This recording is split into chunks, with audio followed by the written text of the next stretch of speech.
दो लोग सेम काम करते हैं, दोनों की वजह से किसी की डेथ हो जाती है, पर किसी एक को मर्डर की सजा मिलती है और दूसरा फ्री छूट जाता है। ऐसा क्यों? ऐसा इसलिए क्योंकि लॉ सिर्फ ये नहीं देखता कि आपने क्या किया है, बल्कि लॉ ये भी देखता है कि आपके दिमाग में क्या चल रहा था।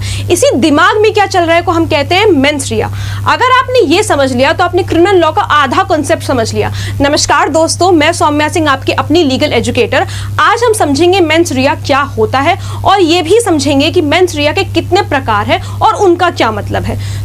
अगर मैं सिर्फ मेंस रिया की बात करूं तो मेंस रिया का मतलब होता है गिल्टी माइंड। आपका दिमाग में कुछ ऐसा गिल्टी चल रहा है जो भी आपने जानबूझकर किया है, कुछ ऐसा गलत। ठीक है, अब एक सवाल है, हालांकि उसका जवाब भी यहाँ पर लिखा हुआ है, बट जस्ट इमेजिन कि एक पर्सन स्लिप हो जाता है, या ऐसे समझते हैं कि आप किसी बस में जा रहे थे, ठीक है, बस वाले ने, जो बस का ड्राइवर था, उसने ब्रेक लगाई और आप स्लिप हुए और आपका धक्का किसी को लग गया, तो क्या ये क्राइम होगा? Just think. आपका सीधे जवाब होगा कि नहीं, गलती से हुआ, ये एक्सीडेंटली हुआ, इस वजह से ये क्राइम नहीं है। लेकिन अगर अब किसी ने किसी को जानबूझकर धक्का मार दिया और उसको हर्ट हो गया, कुछ भी हो गया, उसको चोट लग गई, तो ये क्राइम है। यही इंटेंशन जब खराब हो जाता है, गलत हो जाता है, देखो एक होता है अच्छा इंटेंशन, एक होता है गलत इंटेंशन, बैड इंटेंशन, तो यही इंटेंशन बेटा जब खराब हो जाता है ना, तो हम उसे मेंस रिया कहते हैं। एंड अगर इंटेंशनली कोई किसी को पुश करता है, धक्का मारता है, तो ये क्राइम की कैटेगरी में आएगा। ये बात आपको ध्यान रखनी है। सबसे पहले हम बढ़ते हैं कि एक्टस रियस एंड मेंस रिया, यानी कि जब ये दोनों चीजें मिलेंगी तभी जो है कोई भी पर्टिकुलर एक्ट क्राइम बनेगा। So it determines the level of culpability and moral blameworthiness. It distinguish between intentional acts from accidental ones. ये डिस्टिंग्विश करता है कि कोई कौन से काम एक्सीडेंट से हुए, अगर एक्सीडेंट से हुए तो उन्हें इतनी सजा नहीं मिलेगी, और अगर इंटेंशनली हुआ है तो ऑब्वियसली सजा दी जाएगी।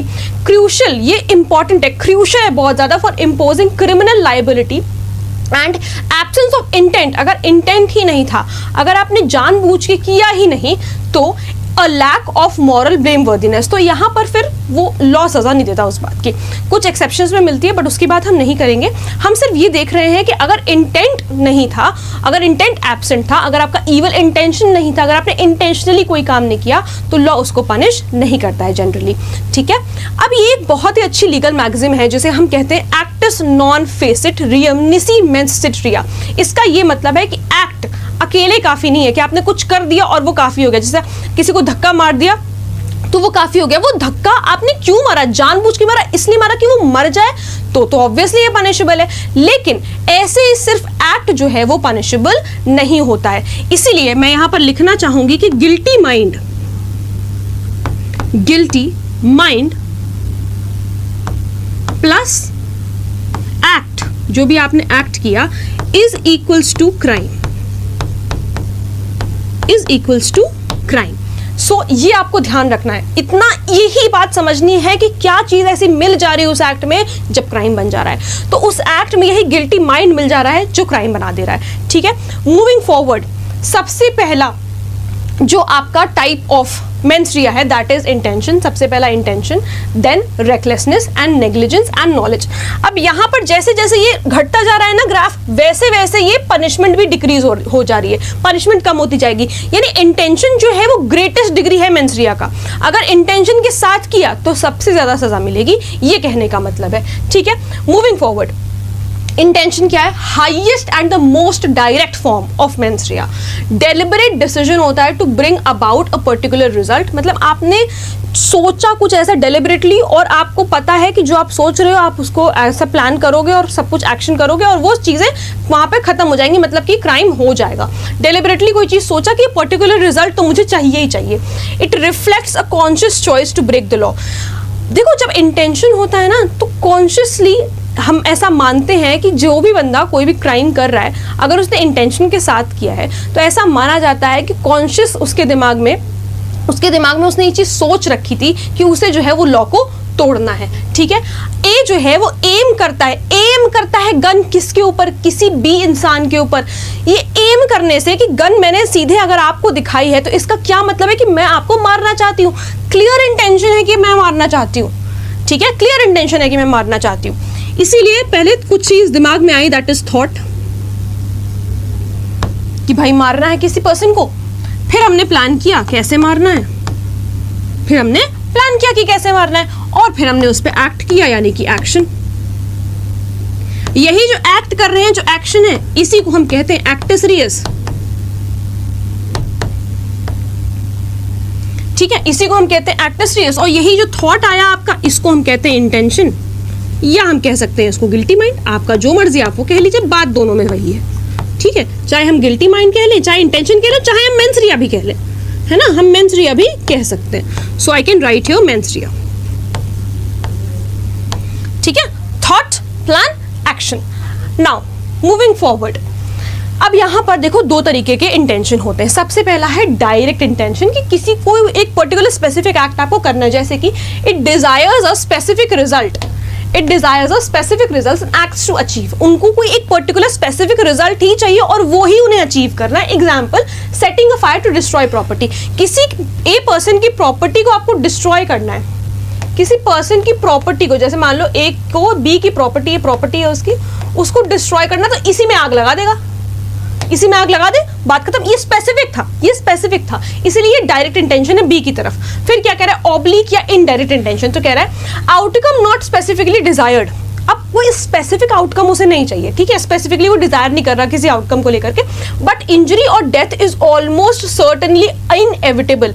लेकिन ये तो है कि उससे इंजरी जरूर हो जाएगी और डेथ भी उससे मतलब हो जाएगी, इनएविटेबल नहीं, इट्स सर्टनली इनएविटेबल, कि basically you will not be able to get back. ठीक है, जो भी आउटकम है वो आएगा ही। जैसे planting a bomb in public place, अब भाई आपने पब्लिक प्लेस में कोई बॉम्ब लगा दिया, उसके बाद आप ये कहो कि भाई मेरा इंटेंशन नहीं था, तो ये तो बेवकूफ़ सी बात है, बेकार सी बात है कि आपने बॉम्ब लगाया किसी पब्लिक प्लेस पे और फिर आप कह रहे हो कि आपका इंटेंशन नहीं था। भाई आपको पता है कि पब्लिक प्लेस पे बॉम्ब लगा रहे हो तो कोई ना कोई तो मरेगा ही, हो सकता है सारे ही मर जाएं, ठीक है, जो उस बॉम्ब के आसपास होंगे सभी मरेंगे। तो दिस इज इनडायरेक्ट इंटेंशन, कि किसी एक पर्टिकुलर पर्सन को टारगेट नहीं कर रहा है, बट टारगेट तो कर रहा है। उससे ये तो है कि इंजरी तो होगी और डेथ, इंजरी या डेथ कुछ भी हो सकता है। Second form of mens rea is recklessness. Recklessness का क्या मतलब है, this is a lower degree of culpability than intention, intention से थोड़ा सा कम डिग्री पर है, and the awareness of a substantial and unjustifiable जो भी रिस्क है। तो बेसिकली क्या है कि यहाँ पर आपको पता है, आप अवेयर हो इस चीज से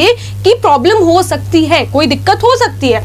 example, excessive speeding through a crowded street. आप भैया 120 किलोमीटर पर आवर के हिसाब से चल रहे हो किसी क्राउडेड मार्केट में, तो भाई आपको पता है कि आप रिस्क ले रहे हैं और आपको पता है कि कुछ भी हो सकता है, ठीक है। नोइंगली डिसरिगार्डिंग डेंजर, जानबूझ करके आप जो है डिसरिगार्ड कर दे रहे हो डेंजर को। देन यहाँ पर मैं आपसे दो सवाल पूछना चाहूंगी। Did they want to kill the person? क्या अगर कोई क्राउडेड मार्केट में कोई 120 किलोमीटर प्रति घंटे के हिसाब से गाड़ी चला रहा है, ड्राइव कर रहा है, तो क्या वो मारना चाह रहा था किसी पर्सन को? हम कहेंगे नहीं। अगर हमारे फर्स्ट इंस्टेंस में हम कहेंगे शायद नहीं, ओके, नहीं मारना चाह रहा था, ठीक है। Did they ignore the risk? लेकिन क्या उन्होंने रिस्क को इग्नोर किया? क्योंकि भाई आपको पता है कि जिस तरह की हरकतें आप कर रहे हैं उससे तो कुछ भी हो सकता है, उससे तो कोई मर भी सकता है। You are not taking not taking charge of it. So यहाँ पर yes they ignore the risk, yes they ignore the risk. ये ही दो सवाल जब आप अपने आप से पूछोगे और उसका जवाब यहाँ पे हाँ आ रहा है वहाँ पे ना आ रहा है, तो ये रेकलेसनेस है, ठीक है। जब भी रेकलेसनेस का कोई क्वेश्चन बने तो यही दो सवाल अपने आप से पूछो। क्या वो चाहते थे मारना? नहीं। बट क्या उन्होंने रिस्क को इग्नोर किया? हाँ, तो वो रेकलेसनेस है, ठीक है। अच्छा, यहां पर एक और एग्जांपल हो सकता है ड्रंक ड्राइविंग का। ड्रंक ड्राइविंग का एग्जांपल हो सकता है, ठीक है। सो कोई अगर शराब पी करके गाड़ी चला रहा है तो वो रेकलेसनेस की कैटेगरी में आएगा कि आपको पता है रिस्क है, उसके बाद भी ड्राइविंग। देखो, रेकलेसनेस भी दो तरीके की होती है, एक होती है सब्जेक्टिव रेकलेसनेस, एक होती है ऑब्जेक्टिव रेकलेसनेस। सब्जेक्टिव का मतलब है अक्यूज पर्सनली उस रिस्क को रिकॉग्नाइज कर रहा है, जान रहा है कि यहाँ पर कुछ रिस्क है, उसके बाद भी वो काम करता है उस रिस्क को इग्नोर करते हुए जानबूझकर। देन ऑब्जेक्टिव में क्या है, risk is obvious to a reasonable person. जो एक रीजनेबल प्रूडेंट इंसान है, ठीक ठाक दिमाग का व्यक्ति है, उससे तो समझ में आ रहा है कि रिस्क है, बट जो अक्यूज्ड है वो उस चीज को नहीं समझ पाता। अक्यूज का मतलब है कि जो आरोपी है वो उस पर्टिकुलर रिस्क को एक्नॉलेज नहीं कर पा रहा है। मतलब अक्यूज की नजर में वो रिस्क नहीं है, लेकिन एक रीजनेबल मैन है, उसकी नजरों में वो रिस्क होगा, केस है आर वर्सेस कनिंगम का, establish that recklessness involves foreseeing a risk and proceeding with the action despite the consequences. Recklessness का क्या मतलब है कि आपको पता है कि एक रिस्क हो सकता है और फिर भी आप अपना काम करते हो, आपको पता है रिस्क है, लेकिन उसके बाद भी आप वो चीज़ कर रहे हो, आपको ये फर्क नहीं पड़ता कि उसका रिजल्ट क्या आएगा। जैसे वही ड्रंक ड्राइविंग वाला मामला हो गया, और आप बहुत तेज़ गाड़ी चला रहे हो क्राउडेड मार्केट में या कहीं पर भी रेजिडेंशियल एरिया में, तो आपको पता है कि कुछ भी हो सकता है, बट फिर भी you know that there is a risk, but still you carry to do on. ठीक है, सब्जेक्टिव का मतलब एक और तरीके से हो सकता है कि driver is aware that brakes are failing. Example, कि ड्राइवर अवेयर है कि ब्रेक्स फेल हो रहे हैं, उसके बाद भी वो स्पीड में ड्राइव कर रहा है, तो यहाँ पर क्या है, वो रिस्क ले रहा है। सब्जेक्टिव, उसको पता है, यही सब्जेक्टिव का मतलब है ना कि उसको पता है, अक्यूज्ड को पर्सनली ये बात पता है, बट फिर भी रिस्क ले रहे हो, तो ये सब्जेक्टिव हो गया। ऑब्जेक्टिव का क्या मतलब है, रीजनेबल पर्सन टेस्ट, कि किसी एक जो प्रूडेंट मैन है उसको पता है कि ये गलत है।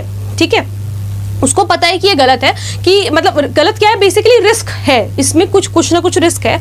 और अगर would a prudent person have recognised this, क्या वो प्रूडेंट पर्सन उस रिस्क को रिकॉग्नाइज करता? अगर हाँ, अगर इसका जवाब हाँ है तो अक्यूज्ड लायबल हो जाएगा। अगर इसका जवाब हाँ है तो अक्यूज लायबल हो जाएगा।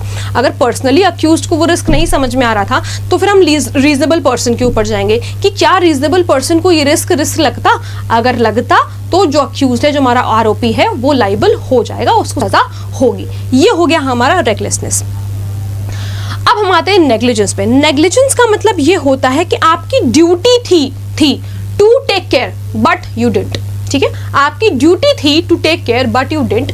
Failure to meet the standard of care expected of a reasonable person, आपसे एक्सपेक्टेड था कि आप मतलब ध्यान से काम करेंगे अपना, बट आपने नहीं किया। Awareness of risk is not required, यहाँ पर जो है रिस्क का अवेयरनेस होना जरूरी नहीं है। ठीक है, इसी वजह से मैंने यहाँ पर लिखा है, एक पहले एग्जाम्पल समझ लेते हैं। डॉक्टर ने क्या किया, ऑपरेशन करते वक्त चाकू जो होती है वो पेट में ही छोड़ दी किसी पेशेंट के। भाई तुमने पेट में छोड़ दी, अब क्या वो वहाँ पे कैंची कुछ काम थोड़ी करेगी? तो यहाँ पर कोई इंटेंशन भी नहीं था डॉक्टर का, इसको हम मेडिकल नेग्लिजेंस भी कहते हैं। यहाँ पर कोई इंटेंशन नहीं था डॉक्टर का, कोई अवेयरनेस भी नहीं था, सिर्फ क्या थी, केयरलेसनेस, ओनली केयरलेसनेस। सिर्फ उसने केयरलेस तरीके से काम किया, इसकी वजह से अगर वो सही तरीके से केयरफुल होकर के डॉक्टर ये काम करता तो क्या ऐसा कुछ होता? क्या सीजर्स छूटती? नहीं छूटती। ठीक है, सो यहाँ पर क्या है, ड्यूटी थी to care, you didn't. Duty, अब वो ड्यूटी आपने ब्रीच करी, उस ड्यूटी का आपने उल्लंघन किया, तो उस ब्रीच की वजह से ये हार्म कॉज हो गया। यही ड्यूटी जो आपको ध्यान रखना चाहिए था भाई, कि आप जो ऑपरेशन कर रहे हो सीजर उसके पेट में ना छूटे, इसी ड्यूटी का आपने ब्रीच कर दिया, इसी ब्रीच की वजह से उसको हार्म हुआ कि भाई उसके पेट में सीजर्स छूट गई हैं। ये चीज़ है। यहाँ पर एक और एग्जाम्पल लिखा हुआ है, doctor failing to administer correct medication dosages, कि आपने उसको जो है दवाइयों का डोज ज़्यादा दे दिया, तो भाई वो तो चल बसेगा ना, तो ये मेडिकल नेग्लिजेंस है। ये मतलब नेग्लिजेंस है कि आपकी ड्यूटी थी टेक केयर करने की, उसके बाद भी यू डिडंट। ठीक है, मूविंग फॉरवर्ड, नॉलेज। अब ये नॉलेज का फैक्टर मुझे बड़ा अच्छा लगता है। क्या है कि awareness of facts and circumstances, आपको पता है, फैक्ट्स के बारे में भी पता है, आपको सर्कमस्टांसेस के भी बारे में पता है, और वही उस पर्टिकुलर एक्ट को अनलॉफुल बना देता है। It focuses on awareness, not a desire of specific result. ये किसी स्पेसिफिक रिजल्ट को टारगेट नहीं कर रहे होते। अगर किसी पर्सन को नोइंगली कोई बात पता है, ज्ञान है उस पर्टिकुलर बात का कि कुछ हो सकता है, तो जरूरी नहीं है कि वो किसी पर्टिकुलर चीज को, किसी पर्टिकुलर क्राइम को ही टारगेट कर रहे हो, बट उन्हें पता है कि हाँ इससे गलत हो सकता है। You are aware about the fact that this is wrong, still you do it. ठीक है, example, knowingly selling stolen goods, जान मतलब आपको पता है, ज्ञान है इस बात का कि वो जो आपके पास गुड्स हैं, जो भी पर्टिकुलर चीजें हैं वो चोरी की हैं, उसके बाद भी आप बेच रहे हो, तो ये नॉलेज है। ठीक है, एक केस है आर वर्सेस घोष का, explore the element of knowledge in dishonesty, determining whether an individual understood their actions to be wrong. क्या ये डिसाइड करना पड़ेगा कि क्या वो इंडिविजुअल जो काम कर रहा था, क्या वो समझ रहा था इस पर्टिकुलर बात को कि जो भी वो एक्शंस कर रहा है ये गलत है, तो ये हमें पहले देखना पड़ेगा। अब जैसे example, throwing a bomb in a crowded market. अब इस बात का भाई नॉलेज तो है तुम्हें कि तुम क्राउडेड मार्केट में बॉम्ब फेंक रहे हो तो डेथ होगी लोगों की। यहाँ पर टारगेट अनक्लियर हो सकता है कि मतलब जिसने भी, मान लो किसी ए पर्सन ने बॉम्ब फेंका, ठीक है, मान लीजिए किसी ए पर्सन ने बॉम्ब फेंका, तो अब यहाँ जरूरी नहीं है कि वो बी को ही टारगेट कर रहा हो। बी को अगर टारगेट कर रहा है तो वो तो इंटेंशन में चला जाएगा, वो नॉलेज की बात थोड़ी ना है। लेकिन अगर उसने पब्लिक प्लेस में फेंका है, यहाँ पे खूब सारे लोग हैं यहाँ पे, ठीक है, अब मैं कितने लोग बनाऊं समझ जाओ यार। ठीक है, तो यहाँ पे खूब सारे लोग हैं और यहाँ पर हम बी का फैक्टर हटा देते हैं। इस बंदे ने यहाँ से ऐसे बॉम्ब फेंका, बॉम्ब कैसा होता है, बॉम्ब भी बना लेते हैं भाई, ऐसा ऐसा कुछ होता है बॉम्ब, यहाँ से इसने बॉम्ब फेंका, भाई पता है कि तुम क्राउडेड मार्केट में फेंक रहे हो तो डेथ होगी, यू हैव द नॉलेज, पता है का मतलब आपको ज्ञान है इस बात का, उसके बाद भी आप वो काम कर रहे हैं, तो टारगेट भले ही अनक्लियर हो, यहाँ पे वो किसी पर्टिकुलर एक पर्सन को टारगेट नहीं कर रहा है, टारगेट अनक्लियर है यहाँ पर, बट द अक्यूज्ड नोज, इस बंदे को पता है कि लोग मर जाएंगे, इस बंदे को पता है कि लोग मर जाएंगे, ठीक है। देन यहाँ पर हमने चारों तरीके के आपके मेंस्ट्रुआ देख लिए। अब इसके अलग अलग वो दिए रखे हैं आपको कि किस तरीके से, अगर आप समरी में पढ़ना चाहो तो कैसे पढ़ोगे। इंटेंशन एक डेलिब्रेट स्टेट होती है और इसका फोकस जो है वो रिजल्ट पर होता है, एग्जांपल जैसे फायर बॉम्ब वगैरह, ठीक है। देन रेकलेसनेस डिसरिगार्ड स्टेट होती है, मतलब आपने रिगार्ड ही नहीं दिया उस पर्टिकुलर चीज़ को, ध्यान ही नहीं दिया उस बात पे, मतलब रिस्क तो था लेकिन फिर भी आपने उसको ध्यान नहीं दिया। रिस्क एंड जैसे एग्जांपल समझ लो स्पीडिंग वगैरह। नेग्लिजेंस ये थोड़ा सा और स्टैंडर्ड इसका बिलो होता है, लेकिन ड्यूटी थी आपको, ड्यूटी थी मतलब आपकी, और जैसे डॉक्टर डोसेज का हमने एग्जांपल दिया। नॉलेज की क्या बात है, अवेयरनेस स्टेट पर थे आप, ठीक है, आपको you were aware about the fact that this might happen but still you chose to do it. Focus इसका सर्कमस्टांस पे होता है, सर्कमस्टांसेस पे डिपेंड करता है, एंड जैसे हमने स्टोलन गुड्स का एग्जाम्पल समझा, ठीक है। सो दिस वॉज इट, हमने टाइप्स ऑफ मेंस्ट्रुआ कंप्लीट कर लिया। अगर आपको ये पर्टिकुलर 4 चीज़ें समझ में आ गई हैं, इंटेंशन, रेकलेसनेस, नेग्लिजेंस, नॉलेज, तो यही 4 चीज़ों से हमारा पूरा BNS बना हुआ है। कहीं आप वर्ड इंटेंशनली देखेंगे, कहीं आप नोइंगली देखेंगे, कहीं आप नेग्लिजेंटली देखेंगे, ठीक है। तो ये जब अब आपको ये समझ में आ गया है, तो अब जब भी आप कोई भी सेक्शन पढ़ोगे ना तो आपको समझ में आ जाएगा, अच्छा इंटेंशन का मतलब है कि बहुत भारी मेंस्ट्रुआ था, नॉलेज का मतलब है अच्छा इसको he was aware about the fact कि हाँ ऐसा कुछ हो रहा है, ठीक है, ऐसा कुछ गलत हो रहा है। So I really hope you got the point, I really hope आपको लेक्चर अच्छा लगा होगा। अगर कोई प्रॉब्लम है, कोई डाउट है तो आप लोग मुझसे कमेंट सेक्शन में पूछ सकते हैं। मिलते हैं नेक्स्ट वीडियो में। Thank you so very much.